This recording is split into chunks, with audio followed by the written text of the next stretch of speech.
Hey everybody, Travis Bowman here. Let's go ahead and take a look at the NYXI Wizard controller for your Nintendo Switch. NYXI has made several different controllers for the Nintendo Switch at this point. This is kind of their GameCube style design for the Nintendo Switch here, mimicking that GameCube layout. When we think of the GameCube layout, this is pretty darn close here. And you've got that really nice GameCube purple to go with this controller as well. Now, ladies and gentlemen, I'll be honest with you right off the bat. We've got the GameCube Wavebird on the left, and here's the new NYXI controller on the right.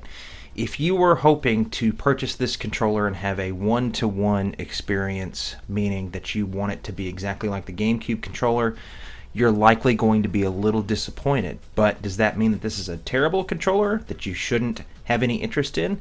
No, this is actually a pretty decent controller. It's just not exactly like the GameCube controller that you remember. So let's talk about what the Wizard is going to offer you for your Nintendo Switch experiences. We've got Hall Effect joysticks, and they claim that they will never develop drift in the lifetime of the controller, so that's nice. We've got the A, B, X, and Y buttons that have some lighting effects, so that's actually pretty cool too. They claim that it's an ergonomic feel on the controller, and I would say that that's pretty accurate because it's very, very similar to the GameCube design. We've got two buttons on the back that you can map to whatever you want, and they claim that we've got instant triggers on the back, so that's also very interesting. So we'll set this Wizard aside to take a gander at the original Wavebird controller. Honestly, this is probably one of the best controllers ever made in my opinion. It's so unbelievably comfortable. It just melts in your hands no matter what size your hands are. They've really hit home with this controller design, and I think still this is their best controller that they've ever done thus far. So of course the Achilles heel of the GameCube controller is going to be the D-pad. It's very, very bad. It's just so small, and it's really difficult to play those 2D based games with this tiny D-pad. And I guess I get what they were going for because the GameCube has the GameCube player, and this is very similar to a Game Boy Advance D-pad, but on a controller like this, it should have been a little bigger in my opinion. So now that we've got the negative out of the way, let's talk about what makes this controller so great. It's just the overall design of the sticks. You've got this weird octagonal-ish gate going on here. You can hear it clicking. You've got that on both sides here.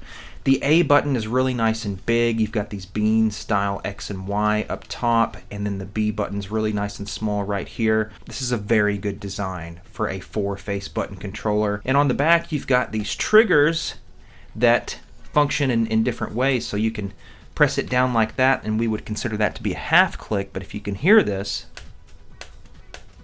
there's another click. So I can bring it down here and then push it down in. And that's a really cool feature that only a few games really took advantage of. So the GameCube controller, it's really hard to beat. It's an insanely good design, and still, like I said, one of my favorite controllers. So now that we've recapped that controller, let's look at its replacement here for your Nintendo Switch. First thing that I'm noticing is that the D-pad is actually very large, which is good. However, it's very, very stiff. I don't know why the D-pad just seems like such a hard thing to replicate these days.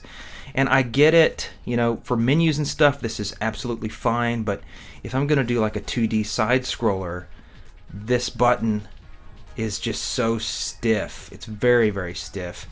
And, you know, the GameCube controller, despite the fact that it was small, it's not really stiff. It actually moves with your thumb. D-pad's not the best, unfortunately. But what I find really interesting about this controller is these little rings right here. You can actually remove these rings if you want.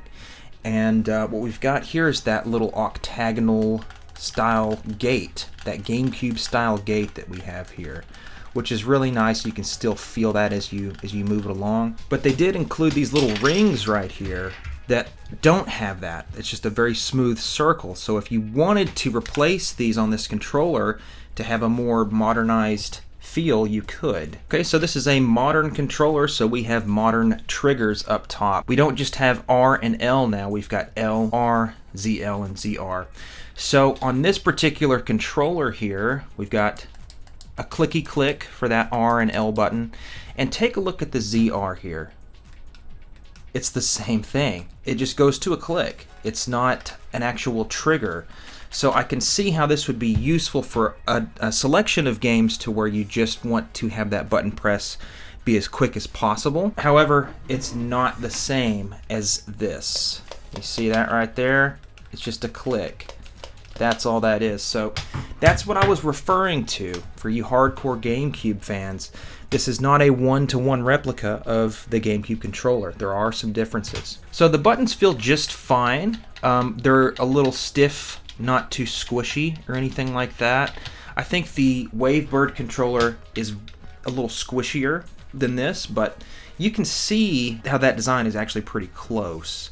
The buttons, like the bean buttons, are not as raised as they are on the GameCube controller, but that's fine.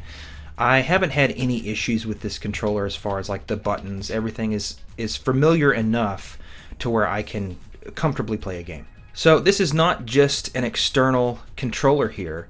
You can see that we've got this little centerpiece right here, and this can be charged via USB-C. You can either choose to charge these controllers separately, or you can charge it from the top, which I think is a very, very nice addition. If you've been watching my channel, then you probably know that I've reviewed this guy over here from NYXI. This is another controller that they offer called the Hyperion. So if I was going to compare these two just really quickly, this is more like your Xbox style controller, and this is of course a very specific thing that they were going for with the GameCube design. But a few things over here that I'd like to mention that I prefer compared to this one is this metal ring that you've got going on in there. So that metal ring on the stick, it goes against the plastic, and I feel like that's such a better option than having plastic on plastic over here. So, you know, that sound is very satisfying to those of us who have fond memories of the GameCube, but I've seen this happen with controllers before, to where if you're in an intense game and moving this a lot, then that plastic is going to grind on that plastic, and it might even kind of wear it down a little bit. But I was really surprised that they didn't choose to do that on this controller, considering that they did it on this one, on both of the sticks.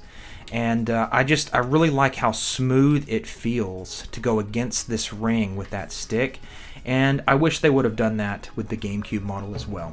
Other than that, we've got some turbo buttons for either side of the controller, and here is the buttons on the back that I mentioned a little while earlier. To be honest, I'm not the kind of guy that really likes this sort of thing, especially for the Switch. I don't have a lot of games, I suppose, that I would like to use these to take advantage of. But just to clear things up, they are on the back of the handle here, and they kind of line up with my middle fingers back here, and I don't feel like I'm going to press them accidentally. You really kind of have to squeeze to activate those extra buttons back there. So like everything else Switch, we've got these little buttons back here, and it just slides right off of this center piece right there, and it's really nice that they have that as an option now. So like everything else Switch, we're gonna click these on here, just like so, and we're gonna press the power button there, and boom, now we're in it. So here we go, we're playing Windjammers 2. I think this is a decent controller for playing stuff like this, you know, these 3D, 2D games. It doesn't really matter. The stick feels nice. There is a little bit of a travel distance, I feel like, but it's nothing that's too exaggerated to where you're not going to have a good time. You know, I've seen a lot of people say some negative things about this particular controller. They don't like it as much, and I think I would agree with that. This is not my favorite controller. Like I said, I enjoy the Hyperion just a little bit better. I think it's a better designed controller, and I can see what they were going for when they decided to put this out here. You know, they're going for nostalgia. You want to have a modern controller, a wireless controller for your Nintendo Switch, and you've got that GameCube theme that really is nostalgic for those who have fond memories of that system. I've played some Splatoon 3 with this controller, and it's actually not that bad of a controller to use with something like this. So when we're looking at this controller when it's connected to your Switch here, you can see it right over here on my left thumb. There is a lot of chunk down here underneath the actual Switch. So when I set it down on the table, you can kind of get a good idea of that. You know, it's not really that big of a deal considering that your fingers never get under here as you're playing. Like the GameCube, it's a perfectly designed situation to where your fingers are comfortably resting, melting under here. But I just thought it would be something that I should let you guys know about. So to be clear, this is not a terrible controller, but it definitely pales in comparison next to the actual GameCube controller. Honestly, it just makes me want to play some GameCube games, and that's totally fine. But if you guys are looking for a decent third-party controller and you're very fond of the GameCube, you might give this a go. But to be clear, this is not exactly a one-to-one recreation of that GameCube controller. Think of it like it's a modern controller that's wearing GameCube clothes. That's the best way I can describe it.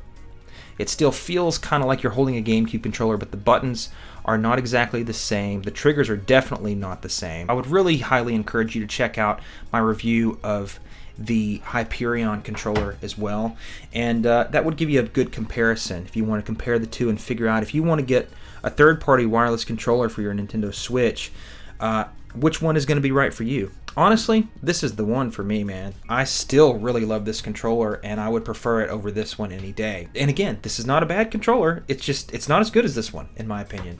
I love the design of this. I love this giant piece right there. It's curved at such a wonderful angle, and it's very, very comfortable to hold, whether you're in Switch mode here or you're just playing it like a controller like so. You know, my goal with this video was to give you guys an idea of what it would be like if you purchased this controller and started using it yourself. So I hope I did a good job in that aspect. Please let me know what you think about NYXI controllers in the comment section below. I've got several other review videos about controllers and accessories like this for anything from the Switch all the way back to the Sega Dreamcast. And I also play fingerstyle guitar. I've got the fake nails on the right hand to go with it. I play a lot of video game music, so if you're into that, please check that playlist in the description below, and I'd really appreciate you guys checking that out as well. Thanks for watching, thanks for subscribing, and I'll catch you guys at the next video. Thanks very much. Bye-bye.